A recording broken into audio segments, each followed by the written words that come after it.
नमस्कार दोस्तों, आज हम राधा और कृष्ण की प्रेम कहानी के एक अनसुने पहलू की चर्चा करेंगे। यह कहानी न केवल प्रेम बल्कि त्याग, समर्पण और भक्ति का भी अद्भुत उदाहरण है। प्रेम केवल एक भावनात्मक बंधन नहीं है, बल्कि यह एक गहरी आत्मिक यात्रा है जिसमें राधा और कृष्ण ने अपने जीवन के हर हिस्से को समर्पित किया।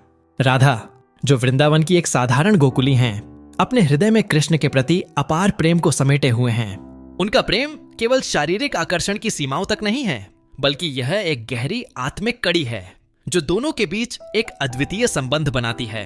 राधा अपने भीतर के भावों को सरलता से व्यक्त करती हैं और कृष्ण के प्रति उनका प्रेम एक सच्ची भक्ति का प्रतीक है रही है।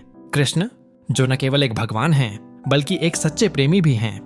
उनकी लीलाएं और राधा के प्रति उनका प्रेम अनंत हैं। वे हर पल में अपने भक्तों को अनुग्रहित करते हैं। लेकिन क्या आप जानते हैं कि राधा और कृष्ण का प्रेम केवल एक दूसरे के लिए नहीं है?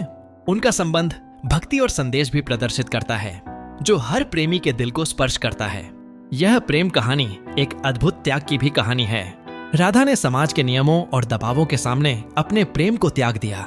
उन्होंने अपने प्रेम को भगवान की भक्ति में बदल दिया, जो दर्शाता है कि सच्चा प्रेम कभी भी स्वार्थी नहीं होता।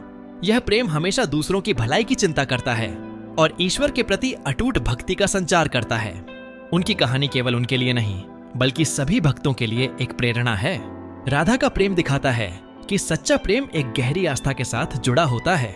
यह हमें सिखाता है कि प्रेम को सिर्फ एक व्यक्ति तक सीमित नहीं किया जा सकता, बल्कि यह व्यापकता में सभी के लिए होना चाहिए। इस प्रकार राधा और कृष्ण की प्रेम कहानी केवल एक प्रेम कहानी नहीं है, बल्कि यह एक चिरस्थायी देन है जो हमें सिखाती है कि प्रेम में त्याग और भक्ति का कितना महत्व है। प्रेम एक प्रकाश है जो अंधकार को दूर भगाता है और हमें ऊंचाइयों तक ले जाता है।